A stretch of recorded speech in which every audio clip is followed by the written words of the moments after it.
Туралған тауық етінен дәмді котлеттерді бірге дайындайық. Видеоның соңына дейін қарап, каналға тіркелуді ұмытпаңыз.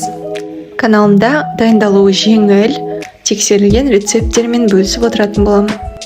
Бізге қажетті заттар: тауықтың төс еті, тәтті бұрыш, пияз, 2 ас қасық қаймақ, 1 жұмыртқа, 2 ас қасық ұн, дәміне қарай тұз, қара бұрыш, паприка және өзіңізге ұнайтын дәмдеуіштерді қоссаңыз болады.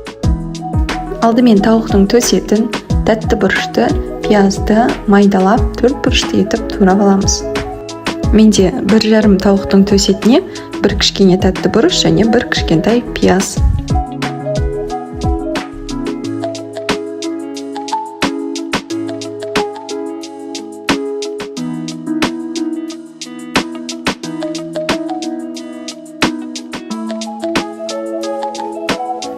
Міне осылай барлығын 4 бұрышты етіп турап бір ыдысқа саламыз. Және қалып кеткен төс етін де 4 бұрыштап турап алдым.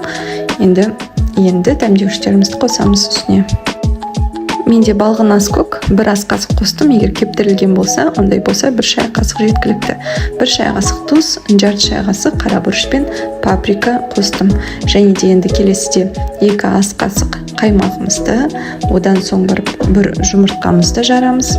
Және де 2 ас қасық ұнды салып, жақсылап, барлығын араластырамыз. Массамызды бір келке етіп араластырып аламыз. Одан соң табағымызға май құйып, жақсылап қыздырамыз. Майымызды қыздырып алған соң орташа отқа қойып, жаңағы бір үлкен қасықпен массадан алып, құймақ сияқты салып қуырамыз, 2 жағын қызарғанша.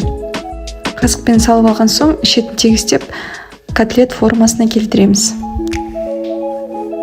Бір жақ қызардау деген кезде екінші жағына ақырындап аударып, ол жағында қуырып аламыз. Енді бұл қуырылған котлеттерімізді басқа қазанға қойып, отқа қойып, түбіне бір жарты каседей су құйып, бұқтырып пісіріп аламыз. Немесе духовкада 180 градуста піседі. Менде осындай 9 котлет шықты. Дайындап көріңіздер, барлықтарыңызға ас болсын.